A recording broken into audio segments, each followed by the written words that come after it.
أعوذ بالله من الشيطان الرجيم بسم الله الرحمن الرحيم بسم الله الرحمن الرحيم بسم الله والحمد لله والصلاة والسلام على رسول الله وعلى آله وصحبه ومن والاه وبعد فقال الله تبارك وتعالى قل هو الله أحد الله الصمد لم يلد ولم يولد ولم يكن له كفوا أحد وقال عليه الصلاة والسلام الإيمان أن تؤمن بالله وملائكته وكتبه ورسله واليوم الآخر والقدر خيره وشره صدق الله ورسوله صلی اللہ علیہ وسلم. عزیز دوستو، پیارے ساتھیوں، ماؤں بہنوں اور خواتین اسلام، میں اللہ رب العزت کی بارگاہ میں دعا کرتا ہوں کہ اللہ تعالیٰ جس طرح ہمیں اس مبارک مجلس میں ایک مبارک مقصد کے ساتھ اللہ نے جمع کیا ہے، اسی طرح ہمیں جنت الفردوس میں جمع کریں، آمین یا رب العالمین. ہم نے کل کی مجلس میں، چونکہ کل کی مجلس جس کی حیثیت ایک انٹروڈکشن کی تھی، جس میں ہم نے توحید العقیدہ الاسلامیہ، عقیدۃ اہل السنہ والجماعہ، عقیدہ لفظ کی تحقیق ہم نے دیکھی، عقیدے کا لفظ کا معنی کیا ہے ہم نے دیکھا، اور کل کی مجلس میں ہم نے یہ بھی دیکھا کہ اسے جاننے کی کیا اہمیت ہے، اور قرآن کی آیتوں کے ذریعے سے ہم نے یہ جانا کہ یہ ہمارے دین کا اثاثہ ہے، دین کی یہی بنیاد ہے، اور اسی پر پورا دین استوار کرتا ہے. تو یہی دین کی بنیادی باتیں ہیں. یہ باتیں ہم نے کل کی مجلس میں دیکھی، اور کل کی مجلس میں ہم نے یہ بھی دیکھا کہ انبیاء علیہ السلام کی دعوت کا آغاز اسی عقیدے سے ہوتا ہے، اور یہی عقیدہ ہے جس کے ذریعے سے نصرت شامل حال ہوتی ہے، یعنی اللہ کی مدد ملتی ہے ہمیشہ، اور یہی عقیدہ ہے جس کی بنیاد پر ساری امت اکٹھا ہو سکتی ہے. اور ہم نے کل کی مجلس میں یہ بھی دیکھا کہ یہ عقیدے کا علم یہ تمام علموں کا چوٹی کا علم ہے. جہاں کہیں بھی قرآن میں، حدیث میں اہل علم، علم سیکھنا، علم والے، علم کا لفظ استعمال ہوا ہے، وہاں پر مراد عزیز دوستوں سب سے پہلے علم العقیدہ ہے. عقیدہ کا علم یہ سر فہرست ہے. جہاں کہیں بھی آپ قرآن میں پڑھتے ہیں، جیسے مثلا اللہ نے کہا انما یخشی اللہ من عبادہ العلماء، اللہ سے ڈرنے والے تو صرف علماء ہوتے ہیں، یعنی علماء وہ جو علم رکھتے ہیں، علم والے ہوتے ہیں، یہی لوگ ہیں جو حقیقی معنی میں اللہ سے ڈرتے ہیں. تو یہاں پر یہ علم رکھنے والوں سے مراد کون ہے؟ مفسرین نے کہا یہاں پر صحابہ مراد ہے. تو صحابہ کے پاس کون سا علم تھا؟ کیا صحابہ انجینئر تھے، پائلٹ تھے، یا کیا تھے؟ صحابہ پورے کے پورے یہی دین کی بنیاد کا علم رکھتے تھے. تو دین کی بنیاد کے علم کو قرآن میں بہت زیادہ اس کی ستائش ہوئی، اس کی تعریف ہوئی. تو تمام علموں کا چوٹی کا علم یہی عقیدے کا علم ہے. یہ یہاں سے دوسرے علم نکلتے ہیں. قرآن نے اسی علم کی تعلیم دی ہے.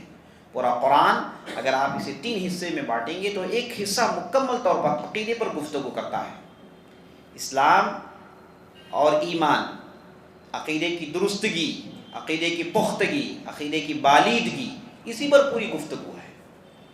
تو کل کی مجلس میں ہم نے باتیں دیکھی، اور اسی طریقے سے کل کی مجلس میں ہم نے بتایا تھا کہ یہ کورس جو 1 مہینے کا ہے، اس میں ہم انشاءاللہ اسی عقیدے کی بنیاد کی باتوں پر گفتگو کریں گے.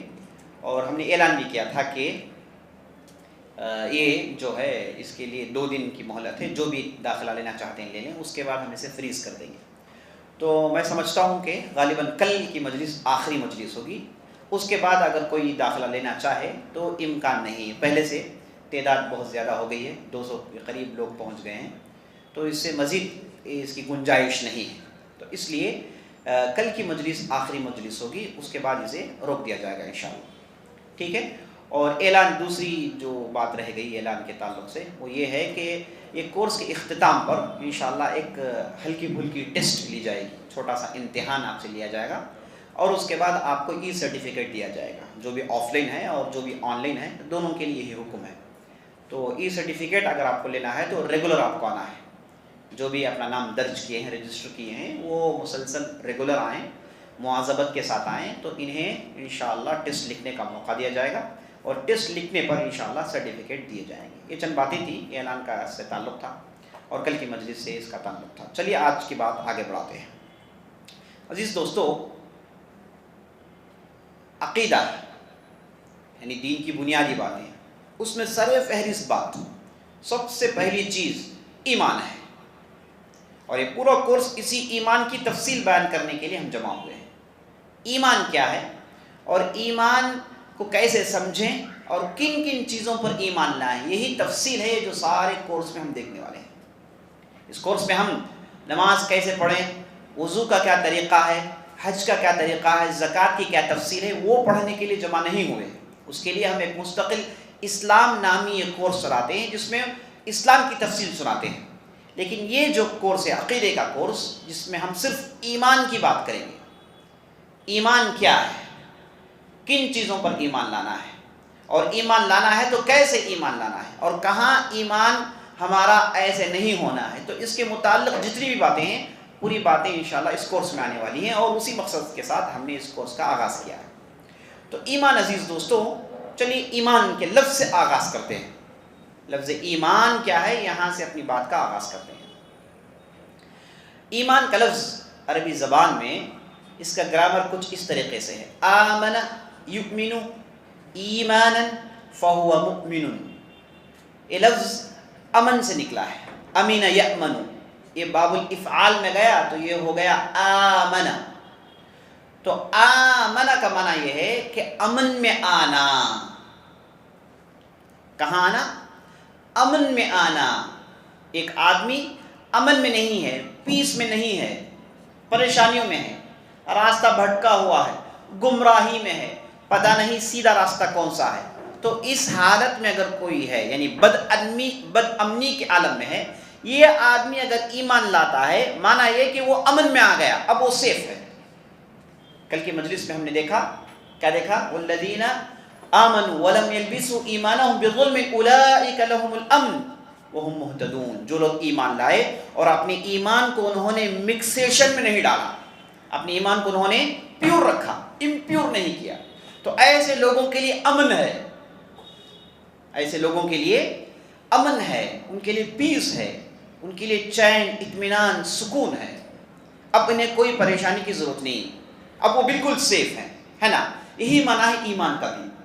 اب یہ جو معنی ہم جس پر ہم گفتگو کر رہے ہیں، یہ اس کا لغوی معنی ہے۔ لغوی معنی کیا ہے؟ لنگوسٹیکل معنی۔ لنگوسٹیکل کا معنی کیا ہے؟ آپ جا کر اسے عربی ڈکشنری کھول کر دیکھیں گے تو عربک ڈکشنری میں آپ کو یہ کہا گیا ہوگا کہ آمنہ کا معنی یہ کہ امن میں آنا، امن میں لانا، سکون میں ایک آدمی کو لانا، پریشانی کے عالم سے سکون کے ماحول میں ایک آدمی کو کھینچ کر لانا، یا پھر اسے اس ماحول میں ڈالنا، یہ معنی آتا ہے ایمان کا لنگوسٹیکل اعتبار سے، لغوی اعتبار سے۔ تو اسلام میں آپ دیکھیں گے، اسلام کے جتنے بھی کانسیپٹس ہیں، ان کے دو اعتبار سے معنی بنتے ہیں۔ ایک معنی ان کا لغوی معنی ہوتا ہے، یعنی زبان میں اس کا ایک معنی ہوتا ہے، اور اس کے بعد شریعت اسے ایک معنی دیتی ہے۔ جو معنی لینگویج میں ہے اسے کہیں گے لغوی معنی، جو معنی شریعت نے اسے دیا ہے اسے کہیں گے شرعی معنی یا پھر اصطلاحی معنی۔ مثال کے طور پر اور ایک مثال آپ کو دیتا ہوں، حج یحج حجن کا معنی ہے محنت کرنا۔ حج یحج حجن کا معنی کیا ہے؟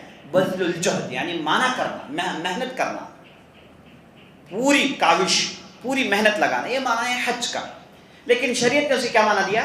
شریعت نے کہا کہ آپ جو محنت کرتے ہیں 8 ذی الحجہ کے اندر، 9 ذی الحجہ کے اندر، 10 ذی الحجہ کے اندر، 11 ذی الحجہ کے اندر، 12 ذی الحجہ کے اندر، یہ جو 5 دن آپ جو محنت کرتے ہیں، آپ مکہ جاتے ہیں، مینا جاتے ہیں، مزدلفہ جاتے ہیں، عرفات جاتے ہیں، پھر مینا میں آتے ہیں، ہے نا؟ یہ جو 5 دن جو آپ کے کام ہیں، جو محنت آپ کرتے ہیں، اس محنت کو حج کہا گیا۔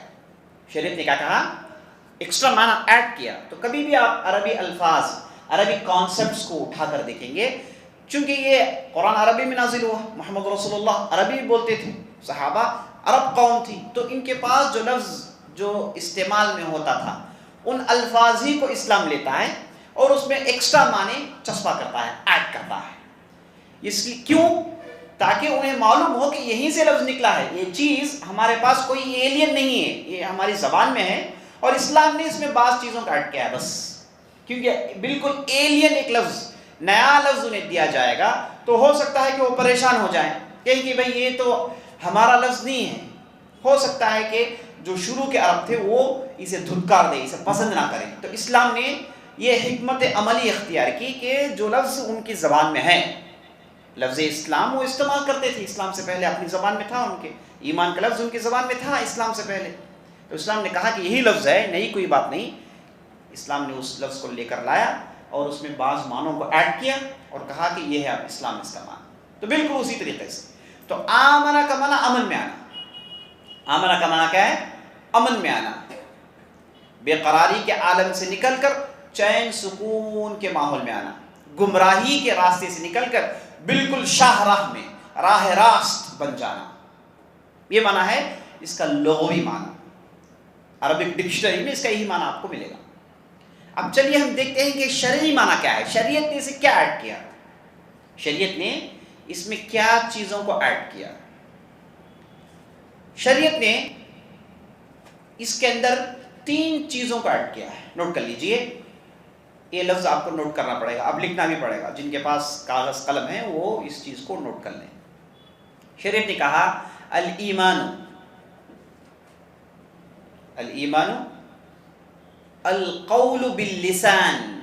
ایسے ہی لکھ لیجئے، القول باللسان، القول باللسان. شریعت نے یہ پہلا اس میں ایڈ کیا ہے، القول باللسان.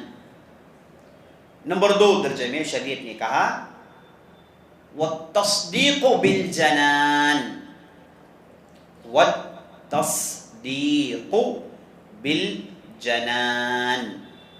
دوسری چیز شریعت نے ایڈ کی ہے اس میں. اور تیسری چیز جس کا ایڈیشن ہوا ہے وہ ہے والعمل بالارکان. پہلے دیکھیے، دوبارہ میں دہراتا ہوں. القول، بولیے، القول باللسان. نمبر 2 التصدیق بالجنان. نمبر 3 العمل بالارکان. القول باللسان، التصدیق بالجنان، اور نمبر 3 العمل بالارکان. العمل بالارکان. اگر آپ اس میں ٹائپ کر سکتے ہو ٹائپ کر دیجیے، میسیج اس میں ٹائپ کر سکتے ہیں تاکہ وہ جو آن لائن میں ہیں انہیں یہ چیز معلوم ہو جائے. تو القول باللسان کا معنی، پہلی چیز کہ یعنی 3 پوائنٹس کو شریعت نے اس میں ایڈ کیا ہے. یعنی ایمان کا جو معنی ہے، لغوی معنی، لنگوسٹیکل معنی، اس میں شریعت نے ایکسٹرا معنی ایڈیشن کیے ہیں. پہلا ایڈیشن کیا ہے؟ شریعت نے کہا القول باللسان. قول باللسان کیا ہے؟ آپ جس پر ایمان لاتے ہیں اسے زبان سے اقرار کرنا ضروری ہے، زبان سے ڈکلریشن. قول کہتے ہیں بولنے کو، اسپیچ. تو زبان کھول کر ڈکلیئر کرنا، یہی ایمان ہے. آپ جس پر ایمان لا رہے ہیں اسے ڈکلیئر کیجیے. آپ ڈکلریشن ضروری ہے، ڈکلریشن ضروری ہے. اسی لیے اسلام میں اگر کوئی آدمی اسلام میں آنا چاہتا ہے تو اسے زبان سے کہنا ہے، سب سے پہلے زبان سے کلمۃ الشہادہ پڑھنا ہے، اسے کہنا ہے لا الہ الا اللہ محمد رسول اللہ. اگر یہ اپنے زبان سے ڈکلیئر نہیں کرے گا، اگرچہ کہ اس کے دل میں بھروسہ ہے، اگرچہ کہ اس نے عمل کیا ہے، جب تک وہ زبان سے ڈکلیئر نہیں کرے گا وہ مومن ہو نہیں سکتا. سو زبان سے ڈکلیئر کرنا بہت بہت ضروری ہے.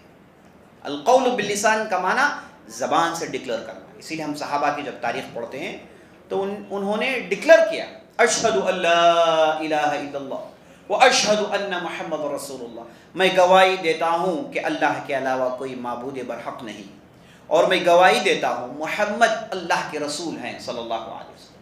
سو اسٹیٹمنٹ دے، ڈکلریشن دے، زبان سے اقرار کرے، زبان سے اس چیز کو مانے، علل اعلان کہیں، ڈنکے کی چوٹ میں کہیں، یعنی سب کے سامنے ڈکلیئر کریں۔ یہ ایمان، یہی ہے اسلام میں آنے کا طریقہ۔ اگر آدمی دروازہ بند کر کے اکیلا کہتا ہے تو اس کا معنی نہیں مانیں گے مسلمان، اسے لوگوں کے سامنے، اگرچہ کہ کم ہی لوگوں، گنتی کے چند لوگوں، اس کی گواہی کو سننے والے موجود ہوں، تب جا کے وہ مسلمان ہوتا ہے، ورنہ وہ مسلمان نہیں ہوتا۔ تو ایمان کا پہلا حصہ کیا ہے؟ زبان سے ڈکلیئر کرنا، زبان سے ڈکلریشن، یہ پہلا پارٹ ہے جو اسلام نے ایڈ کیا۔ نمبر 2، دوسرا پارٹ کیا ہے؟ التصدیق بالجنان، التصدیق بالجنان، التصدیق کہتے ہیں بھروسے کو، صدق یصدق تصدیقا فهو مصدق، تو تصدیق کا معنی کیا ہے؟ بھروسہ، یقین، ٹرسٹ، بلیف، یہ سب اس کے مترادف الفاظ ہیں۔ یقین، ہم کہتے ہیں نا اردو میں، کیا بھائی آپ کو یقین نہیں ہے؟ کیا آپ کو مجھ پر بھروسہ نہیں ہے؟ وہی لفظ ہے۔ تصدیق کا معنی کیا ہے؟ بھروسہ۔ لیکن چونکہ لفظ میں، تصدیق کے لفظ میں چونکہ باب التفعیل کبھی کبھار مبالغہ کے لیے بھی استعمال ہوتا ہے، تو جب لفظ اس میں آیا ہے تو اس کے اندر ہے نا بھروسہ، گہرائی کا بھروسہ، گہرائی کے ساتھ، دل کی گہرائی سے بھروسہ کریں۔ تصدیق کا معنی کیا ہے؟ دل کی گہرائی سے۔ التصدیق بالجنان، جنان کا معنی دل، جنان، جنان کا معنی کیا ہے؟ دل، جنان کہتے ہیں دل کو عربی زبان میں۔ عربی زبان میں دل کے لیے بہت سارے الفاظ ہیں، کبھی قلب کہا گیا، کبھی فؤاد کہا گیا، کبھی خلد کہا گیا، کبھی روح کہا گیا، جیسے جبریل علیہ السلام کی جو مشہور حدیث ہے جس میں کہا گیا ان روح القدس قد نفث فی روحی، روح القدس نے یعنی جبریل علیہ السلام نے میرے دل میں وحی ڈالی، تو دل کے لفظ استعمال ہوا روح، تو دل کے لیے عربی زبان میں مختلف الفاظ ہیں، تو اس میں سے ایک لفظ ہے جنان، یعنی دل کی گہرائی سے بھروسہ کرنا۔ دل کی کیا مطلب؟ دل کی گہرائی سے، یعنی کوئی بھی چیز آپ ڈیپ جا کر کرتے ہیں تو اسٹرانگ کرتے ہیں، ہے نا، فرم، انگلش میں سے کہہ سکتے ہیں to believe firmly, to believe strongly, یہ معنی آتا ہے التصدیق بالجنان کا۔ تو پہلا حصہ آپ نے دیکھا القول باللسان، زبان سے اقرار کرنا، اور دوسرا حصہ دل کے گہرائی سے بھروسہ کرنا۔ اب کس پر بھروسہ کریں یہ بات آپ کے سامنے آئے گی انشاءاللہ، ابھی آئے گی۔ تو فی الحال یہ جان لیجئے کہ ایمان کا معنی دل کی گہرائی سے بھروسہ کرنا۔ کیوں ہم دل کی گہرائی کا شرط اس میں لگاتے ہیں؟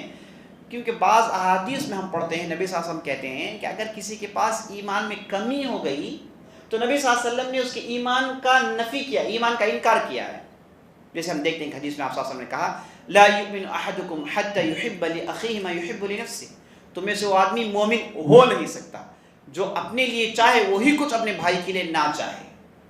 تو یہاں پر نبی صلی اللہ علیہ وسلم نے ایمان کی نفی کی ہے، جبکہ حقیقی معنی یہ ہے کہ یہ آدمی مکمل ایمان والا نہیں ہے۔ تو مکمل ایمان، پختہ ایمان، گہرائی سے ایمان ہونا، یہ اسلام ہم کو سکھاتا ہے۔ آپ کا ایمان لائٹ نہ ہو، ہے نا، آپ کے ایمان کی ڈگری لائٹ نہ ہو، بلکہ آپ کے ایمان کی ڈگری کیا ہو؟ اسٹرانگ ہو، یہی اسلام چاہتا ہے، آپ پختہ مومن بنے۔ تو اسی لیے ڈیفینیشن میں ڈال دیا گیا کہ آپ کا ایمان ایسے ڈاون ڈول نہیں ہونا چاہیے، آپ کا ایمان کیا ہو؟ پختہ ہو، اس کے اندر کوئی شک و شبہات نہ ہو۔ اسی لیے ہم قرآن میں پڑھتے ہیں جابا اللہ نے کہا انما المؤمنون الذین آمنوا باللہ ورسولہ ثم لم یرتابوا، مومنین تو وہ ہیں، دیکھیے قرآن نے جا بجا مومنین کی ڈیفینیشن سنائے۔ مومن کون ہے اس کی تفصیل آپ قرآن پڑھی کتنی جگہ آپ دیکھیں گے، مومن یہ ہے، مومن وہ ہے، قرآن تفصیل سناتا ہے۔ ایک جگہ قرآن نے کہا انما المؤمنون الذین آمنوا باللہ ورسولہ ثم لم یرتابوا، مومنین تو وہ ہیں جو اللہ اور اللہ کے رسول پر ایمان لاتے ہیں اور اس کے بعد شک نہیں کرتے، شک نہیں کرتے۔ الف لام میم ذالک الکتاب لا ریب فیہ، یعنی شک کی گنجائش نہیں ہے، کیونکہ آپ کے اندر اگر شک آ جائے گا تو ایمان کمزور پڑ جائے گا۔ یعنی ایمان کے لیے شک ایک کینسر کی حیثیت رکھتا ہے۔ جیسے نعوذ باللہ اگر کسی آدمی کے جسم میں یہ بیماری لاحق ہو جائے، لگ جائے، تو ہوتا کیا ہے؟ وہ تھوڑا تھوڑا کھاتی جاتی ہے، ہڈیوں کو کھاتی ہے، چمڑیوں کو کھاتی ہے، بیماری ہے نا اس کے خون کو خراب کرتی ہے، اور ایسے ہی وہ بڑھتی جاتی ہے۔ نسأل اللہ السلام والعافیہ، اللہ ہمیں محفوظ رکھے۔ تو یہ جو ہے نا یہ مانند ہے کس کے شک کے۔ جب کسی آدمی کے دل میں شک داخل ہو جائے، یہ شک اس کے یقین کو کھاتے جاتا ہے، اسی لیے اسے بالکل اسلام نے مار کے ختم کر دیا، اس کے جڑ کو اسلام نے اکھاڑ دیا، کہا کہ لا ریب فیہ۔ عربی زبان آپ جانتے ہو تو معلوم ہوتی ہے لا للناہیہ للجنس، یعنی شک کی کیٹیگری، پوری کیٹیگری کی نفی۔ شک شبہات اس سے جو بھی ریلیٹڈ ہیں یہ سب کو اسلام نے کہا کہ اس سے اور ایمان کو کوئی تعلق نہیں۔ آپ مومن ہونا چاہتے ہیں، آپ کے دل میں شک نہ ہو، آپ کے دل میں صرف بھروسہ ہی بھروسہ ہو، اور اسلام چاہتا ہے کہ آدمی کا دل ایمان سے بھرا ہوا ہو، شک و شبہات، ڈاؤٹس، احتمال، ان چیزوں کے لیے جگہ نہ ہو۔ تو اس لیے جو دوسرا جو ہے ڈیفینیشن بہت اہم ہے، تصدیق بالجنان، دل کے گہرائی سے آدمی مانے۔ دل کی گہرائی سے مانے کا معنی کیا ہے؟ مضبوطی کے ساتھ، مکمل طور پر اور پورے یقین کے ساتھ۔ یہ کب ہوگا؟ جب اس آدمی کے دل میں شک نہ ہو۔ یاد رکھ لیجیے عزیز دوستو، یہ شک کا آغاز ہوتا ہے نفاق سے، یہ شک کا آغاز ہوتا ہے نفاق سے۔ تو اس لیے ایمان، ابھی آپ دیکھیں گے ایمان کا اپوزٹ لفظ کیا ہے؟ نفاق۔ اسلام کا اپوزٹ لفظ ہے کفر، تو ایمان کا اپوزٹ کیا ہے؟ نفاق۔ اسی لیے ہم دیکھتے ہیں اللہ نے جہاں کہیں بھی مومنین اور منافقین کو کمپیئر کیا، جو کمبینیشن بیان کیا، آپ دیکھیں گے مومنین کے ساتھ اللہ ہمیشہ منافقین لاتا ہے۔ انما المؤمنون الذین یؤمنون، مومنین وہ ہے جو ایمان لاتے۔ دوسری جگہ انما المنافقون الذین لا یؤمنون، منافقین وہ ہیں جو ایمان نہیں لاتے۔ تو اللہ نے جہاں کہیں بھی تقابل کیا، یعنی کمبینیشن ذکر کیا ہے، کمپیریزن کیا ہے، تو ایمان کے ساتھ ہمیشہ نفاق کو اللہ نے لایا ہے۔ تو ایمان کا اپوزٹ کیا ہے؟ نفاق۔ اور نفاق کا آغاز کہاں سے ہوتا ہے؟ کہاں سے نفاق شروع ہوتا ہے؟ شک سے۔ شک ہی سے نفاق کا آغاز ہوتا ہے۔ اب یہ شک جتنا بڑھتے جاتا ہے آدمی اتنا منافق ہوتے جاتا ہے، نسأل اللہ العافیہ۔ اسی لیے کافر کے لیے قرآن میں اتنی شدید وعید نہیں سنائی گئی جتنا منافق کے لیے سنائی گئی، کیونکہ جو منافق ہوتا ہے اس نے تو اپنا ایمان پورا کھو دیا۔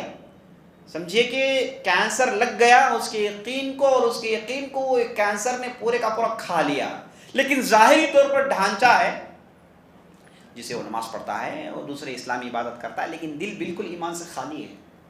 تو ایسے منافقین کے لیے شدید وعید سنائی گئی، انما فی الدرک الاسفل من النار۔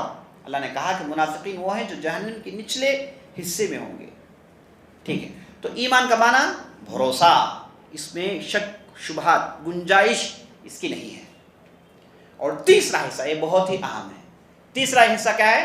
العمل بالارکان، یعنی آپ جس کا ڈکلیریشن کیے ہیں اور آپ جس گہرائی سے کسی بھی چیز پر بھروسہ رکھتے ہیں، یہاں سے بات ختم نہیں ہوتی، آپ کو عمل کے ذریعے سے اس کا مظاہرہ کرنا ہے، عمل کے ذریعے سے آپ اسے ڈسپلے کریں آپ کی ایمان کو۔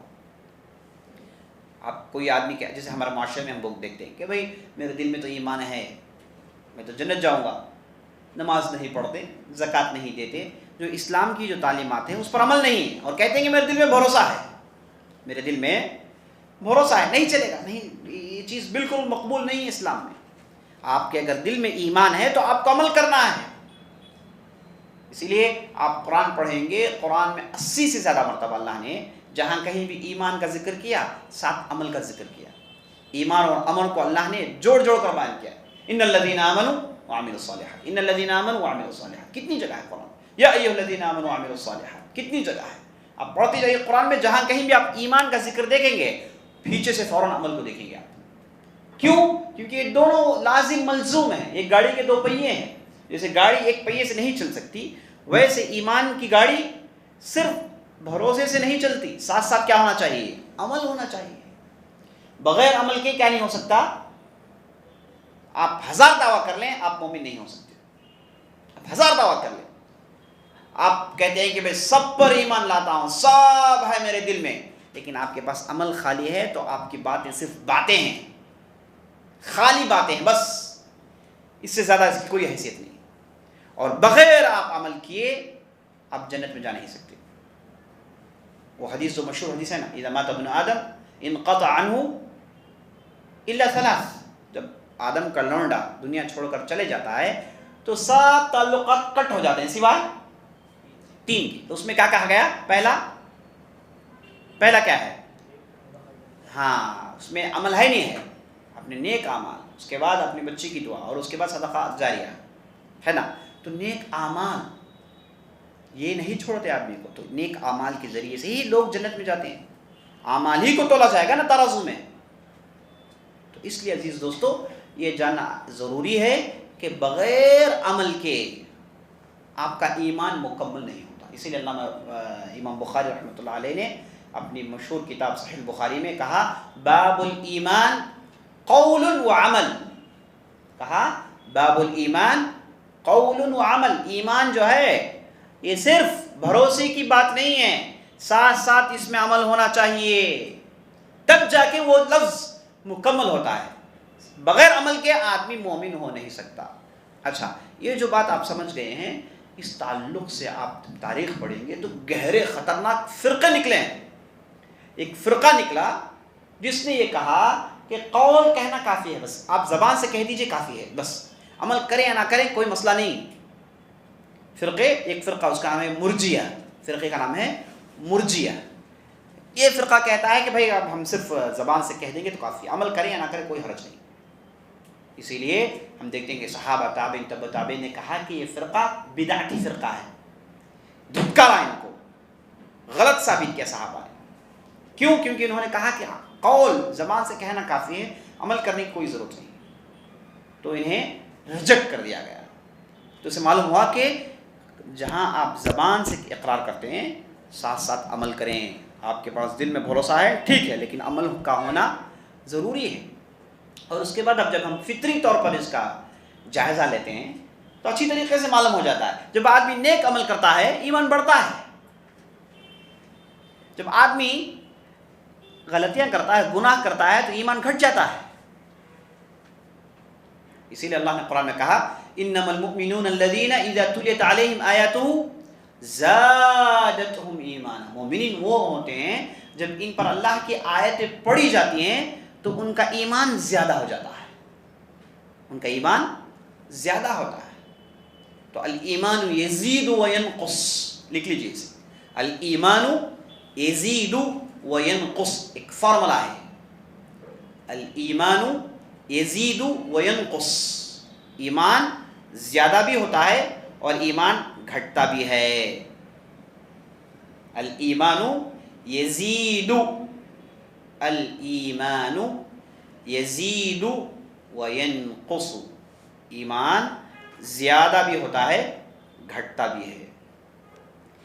میں اس کے ثبوت میں ایک حدیث پیش کرتا ہوں آپ کے پاس، بخاری وغیرہ کی حدیث ہے۔ ایک صحابی تھے جن کا نام تھا حنظلہ رضی اللہ عنہ۔ حنظلہ بہت بڑے ایمان کے چھوٹی تھے۔ یہ وہ صحابی ہے جن کا ٹائٹل دیا گیا غسیل الملائکہ، ان کا ٹائٹل ہے، لقب کیا ہے ان کا؟ غسیل الملائکہ۔ غسیل الملائکہ یہ ٹائٹل نبی صلی اللہ علیہ وسلم نے اس وقت دیا جب یہ احد کی لڑائی میں شہید کر دیے گئے۔ احد کی لڑائی ہم سب جانتے ہیں عزیز دوستو، ایک زبردست لڑائی تھی جس میں مسلمانوں کو وقتی طور پر پسپا ہونا پڑا۔ بعد میں مسلمانوں نے ان لوگوں سے وہ ریونج لیا بعد میں، لیکن وقتی طور پر پسپا ہونا پڑا، نقصان جھیلنا پڑا۔ تو اس لڑائی میں شہید ہو گئے تھے۔ اچھا، جب یہ لڑائی کا جب اعلان ہوا، گلی گلیوں میں، کوچوں میں اعلان ہوا کہ چلو اب اللہ کی راہ میں نکلنا ہے، چلو اللہ کی راہ میں نکلنا ہے، تو صحابی ان کی شادی اسی وقت ہوئی تھی، نوجوان تھے اور نوشا تھے، ان کی شادی اسی وقت ہوئی اور وہ اپنے اہلیہ کے پاس گئے ہوئے تھے۔ جیسے اعلان ہو گیا اسی حالت میں نکل کر آ گئے، اسی حالت میں نکل کر آ گئے۔ رسول اللہ کا منادی ندا لگا رہا ہے اور میں کیسے گھر میں بیٹھ سکتا ہوں؟ ایمان دیکھیے عزیز، اور فوراً تلوار سونت کر سیدھے جہاد کے میدان میں آ گئے۔ دیکھیے کتنا ایمان، زبردست ایمان ہے، یہی ہے مکمل ایمان، گہرا بھروسہ اور ساتھ ساتھ کیا ہے؟ عمل ہے. بلا دیا گیا، نکل گئے باہر. اب کوئی سوچنے کی بات نہیں ہے. اب اس سے بڑھ کر دنیا میں کوئی عمل نہیں ہے. لیکن افسوس، ہم جب اللہ اکبر اذان سنتے ہیں ہمارے دل میں وہ جذبہ نہیں آتا. اللہ اکبر کا معنی آپ کو مؤذن یہ کہتا ہے کہ آپ کے کام سب بڑے ہیں، مانتا ہوں، لیکن اس سے بڑا اللہ ہے. اللہ اکبر کا معنی کیا ہے؟ سب سے بڑا اللہ ہے. آپ ہیں بزی، ٹھیک ہے، لیکن اس سے بڑا اللہ ہے. اب چلو نماز کے لیے نکلنا ہے. لیکن ہم میں سے کتنے ایسے ہیں جو یہ ایمان کی حرارت محسوس کرتے ہیں؟ صحابہ کے پاس ایمان کی حرارت کا احساس تھا، اس لیے انہوں نے چند ہزار تھے، ساری دنیا کو انہوں نے روندا، ساری دنیا میں اسلام پھیلایا. تو غیر معمولی ایمان کے پہاڑ تھے. حنظلہ رضی اللہ عنہ اور گھر سے ایسے ہی نکل جاتے ہیں اور اس کے بعد شہید ہو جاتے ہیں. تو جب انہیں دفن کیا جاتا ہے، ہم جانتے ہیں کہ شہداء کو غسل نہیں دیا جاتا. شہداء جو ہوتے ہیں، چونکہ وہ ان کا گلا کٹا ہوا ہوتا ہے، ہاتھ کٹے ہوئے ہوتے ہیں، کٹ کر اللہ کی راہ میں جان دیتے ہیں، تو انہیں غسل نہیں دیا جاتا، بلکہ انہیں ایسے کفنایا جاتا ہے اور ایسے ہی دفنایا جاتا ہے. اور کیسے دفنایا جاتا ہے؟ ایک گھڑے میں 10 لوگوں کو ڈال دیا جاتا ہے، 20 لوگوں کو ڈال دیا جاتا ہے، کیونکہ جہاد کا ہنگامی ماحول ہوتا ہے. یہاں پر فرصت نہیں، سب کو رکھ کر نماز پڑھ دی جاتی ہے اور اس کے دفن کر دیا جاتا ہے. تو یہ جب صحابی کو دفن کیا گیا تو نبی صلی اللہ علیہ وسلم نے کہا کہ میں ملائکہ کو دیکھ رہا ہوں کہ ملائکہ انہیں غسل دے رہے ہیں. اور بعض صحابہ نے وہ پانی کے قطرے ان کے جسم سے گرتے ہوئے دیکھے. اللہ اکبر. تو تعجب کیا تو نبی صلی اللہ علیہ وسلم نے کہا کہ انہیں ملائکہ نے غسل دیا ہے، کیونکہ یہ جنابت کی حالت میں تھے، غسل ان پر واجب تھا، لیکن انہوں نے اتنا بھی گوارا نہیں کیا کہ میں نہا کر جاؤں گا. نہیں، یہ تو بہت دیر ہو جائے گی. یعنی ایمان دیکھیے، ایمان نے انہیں یہ بھی سوچنے نہیں دیا کہ بھائی ابھی جائیں گے، ابھی تو ندا لگی نا، ابھی تو بلاوا آیا ہے، ابھی نکلیں گے ہم. یہ آلسی پن نہیں تھا، ہے نا، یہ تصویف نہیں تھی، بلکہ فوراً اللہ کی راہ میں نکل آئے اور شہید کر دیے گئے. اور اتنا بڑا ٹائٹل کہ ملائکہ نے انہیں غسل دیا. ملائکہ جنہیں غسل دیں گے تو سمجھیے کہ جنت میں ان کا کتنا بڑا مقام ہوگا. اللہ اکبر. تو یہ تھے عزیز دوست حنظلہ رضی اللہ. تو یہ ایک مرتبہ کہتے ہیں، ایک مرتبہ کرتے یہ ہیں کہ اپنے گھر سے نکلتے ہیں اور چیختے ہیں، کہتے ہیں نافق حنظلہ، نافق حنظلہ، نافق حنظلہ. حنظلہ منافق ہو گیا، حنظلہ منافق ہو گیا، حنظلہ منافق ہو گیا. یہ کہتے ہوئے سڑک میں جا رہے ہیں، راستے میں اور ایک ایمان کے پہاڑ سے ملاقات ہوتی ہے، وہ ہے ابوبکر صدیق رضی اللہ. اور ابوبکر صدیق کہتے ہیں کہ تم یہ کیوں کہہ رہے ہو حنظلہ؟ ہم تو آپ کے تعلق جانتے ہیں، آپ کے اندر وہ نفاق کا شائبہ بھی نہیں، آپ یہ کیوں کہہ رہے ہیں؟ تو حنظلہ رضی اللہ نے کہا کہ نہیں ابوبکر صدیق، معاملہ یہ ہے کہ میں جب نبی صلی اللہ علیہ وسلم کی مجلس میں ہوتا ہوں، ایمان کی باتیں سنتا ہوں، جنت کی باتیں سنتا ہوں، جہنم کی باتیں سنتا ہوں، قیامت کی باتیں سنتا ہوں، تو یہ تمام واقعات میرے آنکھوں کے سامنے ایسے ہی ہو رہے ہیں، ایسے دیکھتا ہوں میں، گویا کہ لائیو پکچرز میں دیکھ رہا ہوں.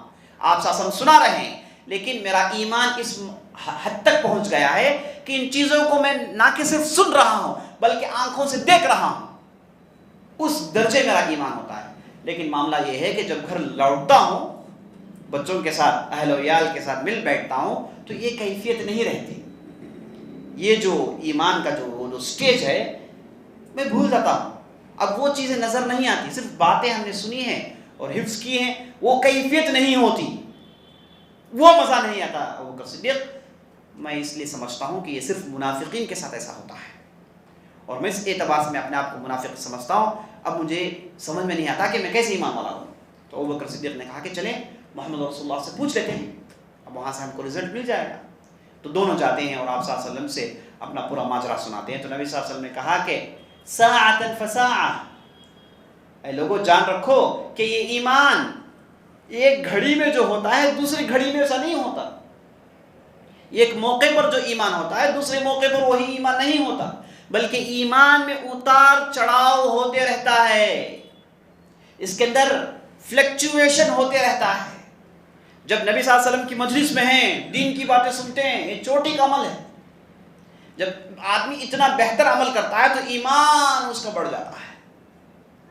جب آپ اہل عیال کے پاس جاتا ہے، گناہ تو نہیں لیکن وہ عبادت تو نہیں ہے، تو فوراً ایمان گھٹنا شروع ہو جاتا ہے. تو جب آدمی نعوذ باللہ کوئی برائی میں ملوث ہوتا ہے، غلطیاں کرتا ہے تو اس کا ایمان اتنا گھٹ جاتا ہے کبھی کبھار ایمان زیرو کو پہنچ جاتا ہے. اسی لیے اسلام میں گناہوں سے بچنے کا حکم ہے. ایاکم ومحقرات الذنوب، نبی صلی اللہ علیہ وسلم نے کہا اے لوگوں بچتے رہو چھوٹے چھوٹے گناہوں سے. یہ چھوٹے چھوٹے گناہ ہیں جو آگے چل کے بڑے ہو جائیں، اور جب آدمی گناہوں میں پڑ جاتا ہے تو یہ آدمی یاد رکھیے ایمان کے باؤنڈری میں بھٹک رہا ہے. کبھی ایسا نہ ہو کہ پیر پھسل جائے اور اس علاقے میں گر جائے جو منافقین کا علاقہ ہے. تو جب آدمی گناہ کرتا ہے تو سمجھیے کہ ایمان اور نفاق کے بیچ میں چلنا شروع کر دیتا ہے. پھر توبہ کرتا ہے تو پھر اس جگہ آ جاتا ہے، اور پھر توبہ نہیں کرتا پھر گناہ میں جاتا ہے تو ڈینجر ہے. تو اس لیے اسلام میں حرام ہے گناہ کرنا. کیوں؟ کیونکہ یہ گناہ اگر بڑھ جائیں گے تو آدمی منافق ہو جائے گا. نعوذ باللہ، آدمی منافق ہو جائے گا، اسلام سے باہر چلا جائے گا. کتنے ایسے لوگوں کو ہم نے دیکھا ہے وہ چونکہ گناہ چھوڑ نہیں سکتے انہوں نے ایمان چھوڑ دیا. ان سے کہا گیا کہ بھائی دیکھیے یہ اس قسم کی تجارت سود ہے. اب وہ یہ گناہ میں اتنے اڑ گئے ہیں، اتنے لگ گئے ہیں، اتنا لگاؤ ہے کہ چھوڑنے کے لیے تیار نہیں. اب ہوا کیا؟ بعد میں انہوں نے کہا کہ بھائی جب میں سود ہی کھاتا ہوں تو پھر نماز کیوں پڑھوں؟ انہوں نے نماز بھی چھوڑ دی، وہ سب کچھ چھوڑ دیا. اس کے بعد کتنے ایسے لوگ ہیں جنہوں نے اسلام سے دوری اختیار کی کیونکہ انہیں بعض چیزوں پر عمل کر نہیں سکتے، بعض برائیوں سے اپنے آپ کو بچا نہیں سکتے، منافق ہو جاتے ہیں. تو اس لیے عزیز دوستوں بڑے گناہ یہ بہت ہی خطرناک ہوتے ہیں. یہ گناہ اس لیے اسلام نے حرام قرار دیا کیونکہ یہ آدمی اس پر رہے گا تو یہ آدمی الٹیمیٹلی اینڈ اپ کہاں کرے گا؟ منافقین کے دائرے میں کرے گا. اس لیے گناہوں سے بچنا چاہیے. جب بھی آدمی سے غلطی ہو جائے فوراً توبہ کریں. توبہ گویا کہ سمجھیے کہ یہ کلینزنگ پروسیس ہے. آدمی توبہ کرتے رہیں اور صحیح لوگوں کے ساتھ رہنا شروع کریں تو آدمی گناہوں کے سے بچ سکتا ہے. کیونکہ جیسے میں نے آپ کو بتایا گناہ یہ بہت ہی خطرناک چیز ہے، آدمی کو نفاق تک لے کر چلے جاتی ہے. تو ہم یہ گفتگو کر رہے تھے کہ ایمان اچھے اعمال کرنے سے ایمان بڑھتا ہے، برے اعمال کرنے سے ایمان گھٹتا ہے. تو بڑھنا گھٹنا یہ کیا ہے عزیز دوستوں؟ یہ انسان کی زندگی ہے، اور ہم اور آپ کو چاہیے کہ ہمیشہ ایمان بڑھانے کی کوشش کرتے رہیں. کیونکہ ایمان آپ نہیں بڑھائیں گے گھٹتا رہے گا، کوئی اسٹیبل نہیں ہے. جب یہ فلکچویٹ ہوتا ہے تو مانا کیا ہے؟ کوئی اسٹیبل گراف نہیں ہے. اس کا گراف کیسے جاتا ہے؟ یا اوپر جائے گا پھر نیچے جائے گا. کوئی آدمی نہیں کہتا کہ میرا ایمان اسٹیبل ہو گیا. جیسے زمانہ یا تو پھر آگے جائے گا یا تو پھر رکے گا نہیں، آگے جائے گا، ہے نا. زمانہ اسٹیبل نہیں ہے، جاتے رہے گا آگے. آپ چلے جائیں گے لیکن زمانہ نہیں رکے گا. تو ایسے ہی عزیز دوستو اس میں اسٹیبل نہیں ہے. اسٹیٹس جو بالکل اسٹیبل ہوتا ہے، بالکل منجمد مرحلہ نہیں ہے. یا تو پھر یہ آگے جائے گا یا پھر پیچھے جائے گا. تو اس لیے آدمی کو ہمیشہ کوشش یہ کرنی چاہیے کہ وہ ایمان کو تازہ رکھے. اور اسی لیے اسلام میں دیکھیے یہ پروسیس کو ثابت کرنے کے لیے، یہ پروسیس چونکہ انسان کے اندر یہ چیز ہے، اس لیے اسلام نے کہا کہ ایک دن میں 5 وقت نماز پڑھنا ہے، آپ کو ذکر و اذکار کرنا ہے. کیوں یہ ریگولر عبادت؟ کیونکہ آپ کا ایمان باقی ہو. اگر ریگولر آپ عمل نہیں کریں گے تو آپ کا ایمان ضائع ہو جائے گا، اور بغیر ایمان کے آدمی جنت میں جا نہیں سکتا. ہم سب جانتے ہیں وہ جو مشہور حدیث ہے حبۃ الخردل کی حدیث بخاری وغیرہ میں، جس میں آپ صلی اللہ علیہ وسلم قیامت کے دن سفارش کریں گے نیک لوگوں کی. جو نیک لوگ جہنم میں چلے گئے ان کے حق میں سفارش کریں گے آپ صلی اللہ علیہ وسلم، ہے نا. بعض اچھے لوگ اپنے گناہوں کی وجہ سے جہنم میں جا سکتے ہیں، ہے نا. ایمان ہے سب کچھ، لیکن غلطیاں اتنی ہیں، گناہ اتنے ہیں کہ جس کے پاداش میں وہ جائیں گے جہنم، نسأل اللہ العافیہ. اب آپ صلی اللہ علیہ وسلم قیامت کے دن ان کے حق میں سفارش کریں گے، شفاعت کریں گے، انٹرسیشن کریں گے. اس کے بعد اللہ حکم دے گا کہ جاؤ جس کے دل میں بھی ایمان ہو کحبۃ خردل فاخرجہم. اب جائیے جن کے دل میں رائے کے دانے کے برابر بھی ایمان ہو انہیں باہر لے کر آئیے. تو آپ صلی اللہ علیہ وسلم جائیں گے جہنم میں اور ان لوگوں کو نکال لائیں گے جن کے دل میں رائے کے دانے کے برابر ایمان. اور پھر اللہ کے یہاں کہیں گے کہ اللہ میری امت کے اور بھی لوگ نظر آ رہے ہیں جنہیں نکالنا تھا میں نے نکال لیا، میں دیکھ رہا ہوں اور بھی لوگ ہیں میری امت کے، یا اللہ مجھے پھر موقع دے انہیں نکالنے کے لیے. پھر اللہ کہے گا کہ جائیں جن کے دل میں رائے کے دانے سے بھی کم، اس سے بھی کم ایمان ہے، انہیں بھی نکلنا ہے۔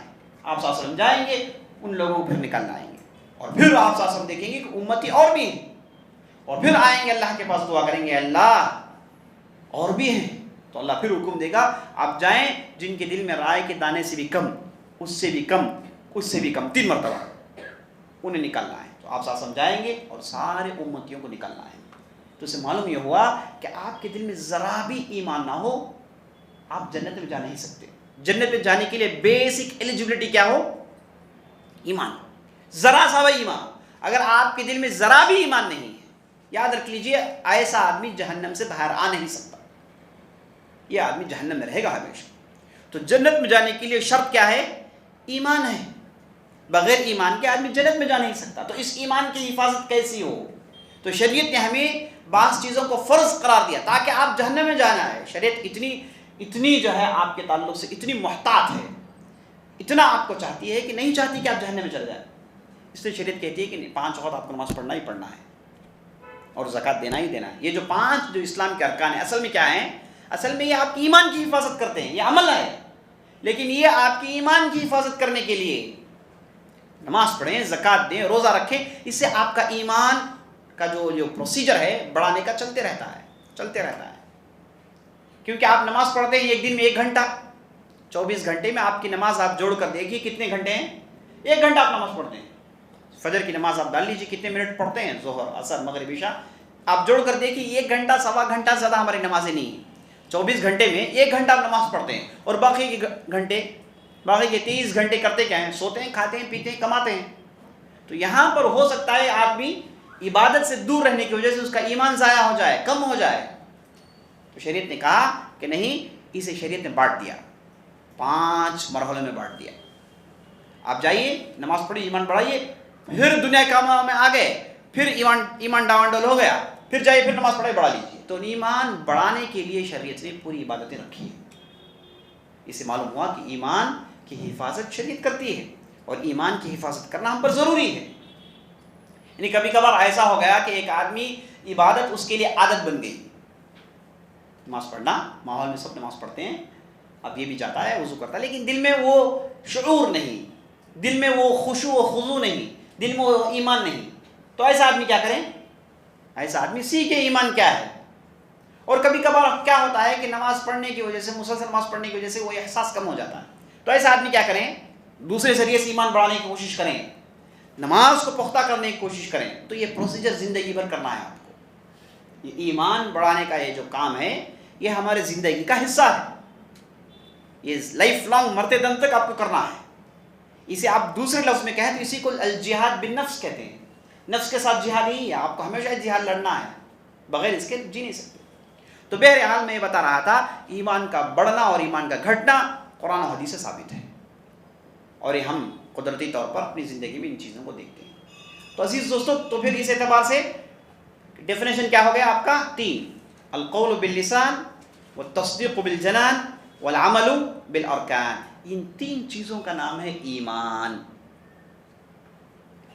شرعی معنی، اصطلاحی معنی، ٹرمینالوجی میں اس کا معنی۔ پہلا معنی آپ نے کیا دیکھا؟ لنگوسٹیکل معنی دیکھا نا، لغوی معنی دیکھا، جس کا معنی کیا ہے؟ امن میں آنا۔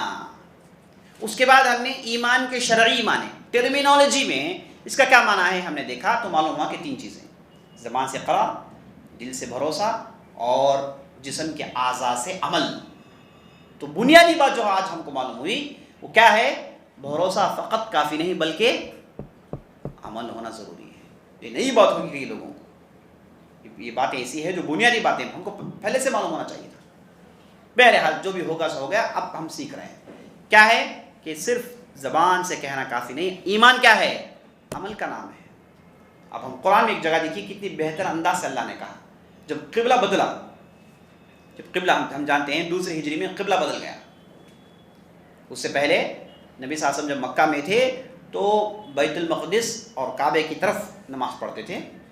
جب مدینہ گئے تو بیت المقدس اور مدینہ کے درمیان کعبہ نہیں ہے، تو آپ صلی اللہ علیہ وسلم اور صحابہ بیت المقدس کی طرف نماز پڑھتے تھے، اور بعد میں اللہ کا حکم آیا کہ اب کیا ہیں؟ فَوَلِّ وَجْهَكَ شَطْرَ الْمَسْجِدِ الْحَرَامِ، اب مسجد الحرام دیکھ کر نماز پڑھیں۔ تو آپ صلی اللہ علیہ وسلم نے حالت نماز کی حالت میں ہے، اور آپ صلی اللہ علیہ وسلم ایسے ہی مڑ گئے اور مسجد الحرام کعبے کی طرف اپنی نماز پڑھی. اور جس مسجد میں واقع ہو اسے مسجد القبلتین کہتے ہیں، جو آج بھی مدینہ میں ہے. مسجد القبلتین یعنی ایسی مسجد جس میں 2 قبلے ہیں، ایک بیت المقدس کی طرف اور ایک کعبے کی طرف. تو آپ صلی اللہ علیہ وسلم بیت المقدس کی طرف پڑھ رہے تھے اور نمازی کی حالت میں اپنے آپ کو وہ ٹرن کر کے کہاں پڑھنا شروع کر دیا؟ مسجد الحرام کی طرف. تو یہاں پر جب اللہ نے اس واقعے کو نقل کیا تو اللہ نے کہا، اب بعض لوگوں نے یہ شک و شبہات کا اظہار کیا نماز کے بعد کہ اگر اب قبلہ بدل رہا ہے تو ہم نے جو 17 مہینے یعنی لگ بھگ 2 سال کی مدت ہم نے بیت المقدس کی طرف نماز پڑھی تو کیا وہ ہماری نمازیں ضائع ہو گئیں؟ اب منافقین نے اس بات کو اچھالا، اور اچھا آپ لوگ بغیر قبلہ کی نماز پڑھ لیے، آپ کی نماز ہوتی نہیں. انہوں نے ٹھٹا مذاق کیا. تو اللہ نے قرآن میں کہا ان اللہ لا یضیع ایمانکم، اللہ نے کہا اللہ سبحانہ و تعالیٰ تمہارے ایمان کو ضائع نہیں کرتا. جبکہ کہنا کیا چاہیے؟ اللہ تمہاری نمازوں کو ضائع نہیں کرتا، یہی تو کہنا چاہیے نا. لیکن اللہ نے کہا تمہارے ایمان کو ضائع نہیں کرتا. تو اللہ نے نماز کی جگہ کون سا لفظ استعمال کیا؟ ایمان کا لفظ استعمال کیا. نماز عمل ہے، ایمان اگر بھروسہ اس کا لفظی معنی ہے تو اللہ نے بھروسے کی عمل کی جگہ اللہ نے بھروسہ کہا، نماز کو ایمان کہا اللہ نے. تو معلوم ہو گیا عمل یہ ایمان ہے. کنکلوژن کیا ہے؟ کنکلوژن یہ ہے کہ عمل ایمان ہے، بغیر عمل کے آدمی مومن ہو نہیں سکتا. میں اس میں تفصیلی گفتگو اس لیے کر رہا ہوں کہ بہت ہی بنیادی بات ہے. اتنی بنیادی بات ہونے کے باوجود اکثر لوگ اسے نہیں جانتے. کئی لوگوں نے عمل کو ضروری نہیں سمجھا. کتنے لوگ ایسے ہیں جو عمل کو ضروری نہیں سمجھتے ہیں کہ میں تو بھروسہ تو ہے، ایمان کا معنی بھروسہ تو ہے، آئی ایم بلیو تو ہے، عمل نہیں کرتے. تو جان رکھ لیجئے جب تک آپ عمل نہیں کریں گے مومن نہیں ہو سکتا. جب تک آپ عمل نہیں کریں گے آپ مومن ہو نہیں سکتے، امکانی نہیں. تو ایمان میں عمل داخل ہے. تو اس کے بعد ہم نے دیکھا کہ ایمان بڑھتا بھی ہے گھٹتا بھی ہے. اچھا اب یہ ہو گیا ایمان کا ڈیفینیشن. اچھا کس کا اقرار کریں، کس پر بھروسہ کریں اور کس پر عمل کریں، یہ سوال پیدا ہوتا ہے نا. جان رکھ لیجئے ایمان لانا ہے 6 چیزوں پر. 6 چیزوں پر ایمان لانا. اب جتنی بھی باتیں ہم نے کی ایمان کے لفظ کی باتیں، ورڈ، ایمان کے ورڈ کو لے کر ہم نے تفصیل آپ کے سامنے پیش کیا. اب یہ ایمان کس پر لانا ہے، اب اس پر گفتگو کریں. یہی اصل چیز ہے. ایمان کہاں لانا ہے؟ Believe in what? I am blue وہ کریکٹ. کہاں، کس پر بلیو؟ کون سی چیز جس پر بلیو کرنا ہے؟ ہر چیز میں بلیو کریں گے آپ ایک لائٹ جل رہی ہے بلیو کریں گے جنت چلے جائیں گے؟ نہیں. 6 چیزیں بیان کی گئی، اس پر آپ کا ایمان ہونا چاہیے. ہاں اس سے زیادہ نہیں، 7 نہیں 6. یہ 6 چیزیں ہیں، اس پر آپ کو بھروسہ کرنا ہے، تب جا کے آپ جنت میں جائیں گے. ابھی آپ نے سن لیا بغیر ایمان کے جنت میں آدمی جا نہیں سکتا. اچھا ایمان بھروسہ کس پر، عمل کس پر؟ تو سن لیجئے 6. پہلی چیز اللہ پر.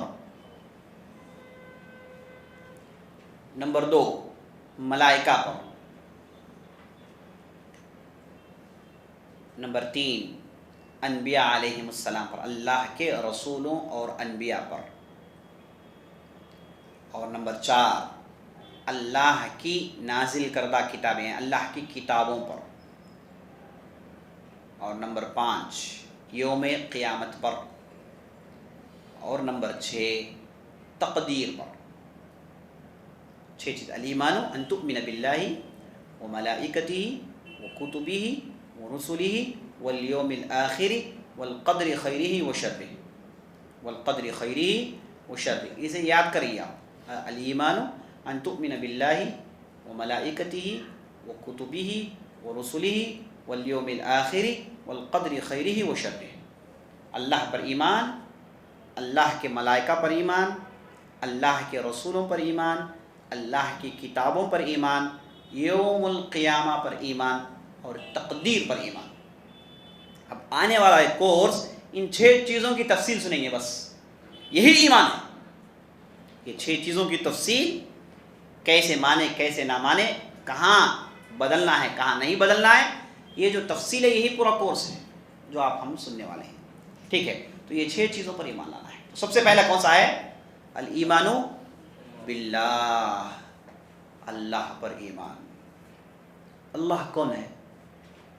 اللہ کے لفظ کا معنی کیا ہے؟ ہم انشاءاللہ پورے کورس میں ہمارا طریقہ، ہمارا میتھڈالوجی ہوگا کہ ہم سب سے پہلے لفظ کا معنی دیکھیں گے، روٹ پہ جائیں گے، اسے نکال کر باہر لائیں گے، ہے نا. لفظ کا معنی دیکھیں گے اور اس کے اوپر انفارمیشنز ایڈ کرتے جائیں گے. یہی ہمارا طریقہ ہے جو علمی طریقہ ہوتا ہے. عام طور پر یہ لیکچرز میں طریقہ ہم اختیار نہیں کرتے. لیکچرز میں تو باتیں قصے واقعات سناتے ہیں، لیکن درس میں، کورس میں یہی طریقہ ہوتا ہے کہ آپ چیزوں کو عربی زبان کے ذریعے سے سمجھیں اور اس کی تفصیل جانیں. تو اللہ کون ہے؟ اللہ کے لفظ کا معنی کیا ہے؟ عربی لفظ ہے، اس کا کیا معنی ہے؟ اس سے پہلے جتنے بھی انبیاء آئے، کیا انہوں نے اللہ کو اللہ کہا یا پھر اللہ کے لیے کوئی دوسرا لفظ ان کے پاس تھا؟ اللہ اور رب میں کیا فرق ہے؟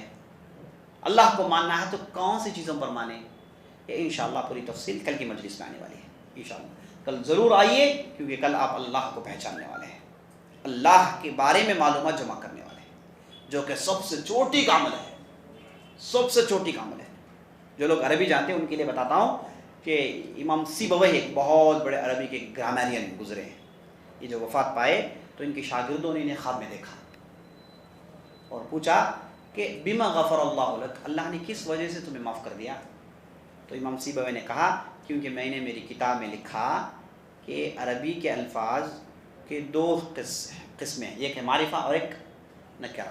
میں نے اللہ کے لیے کہا اعرف المعارف، میں نے کہا اللہ کے لیے اعرف المعارف، تمام معرفہ میں سب سے بڑا معرفہ کون سا ہے؟ اللہ کا لفظ ہے نا. اس سے بڑا معرفہ کون سا ہو سکتا ہے؟ اس سے بڑا کوئی نہیں. تو اللہ نے اس لفظ کی بنیاد پر مجھے معاف کر دیا. اللہ اکبر. تو انشاءاللہ ہم کل یہ تفصیل دیکھنے والے ہیں. کل آئیے ضرور انشاءاللہ. درس کے متعلق کوئی سوال ہیں تو کر سکتے ہیں، اور یہ جو آن لائن میں ہے یہ بھی کر سکتے ہیں انشاءاللہ. میں ڈائریکٹ سن سکتا ہوں انشاءاللہ. صلی اللہ علیہ نبینا محمد.